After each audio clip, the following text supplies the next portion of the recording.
May pahabol pa tayong report na Artates, pinagulong na ang dismisa laban sa mga pulis na suspect sa pagpatay sa Barangay Kagawad at partner nito sa Ilocos Norte. Detalye ng balita mula kay Edniel Parosa, RH52, na imbag na bigat na Edniel.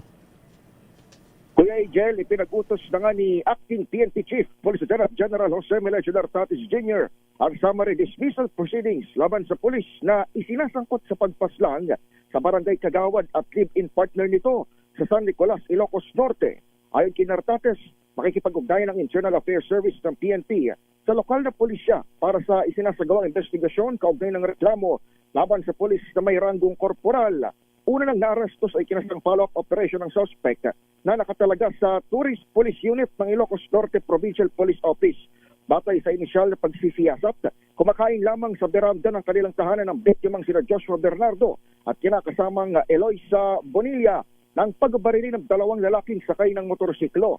Dead on the spot si Bernardo habang nagawa pang dalhin sa pagamutan si Bonilla pero pinamabot ng buhay. Nakatakas sa mga gunman bago tinakbang sa hiwalay na araw ay hindi muna pinangalan ng korporal. Nagpaabot naman ang pakikiramay ang PNP sa pamilya ng mga biktima kasabay ng pagtiyak na isinasulong na hustisya.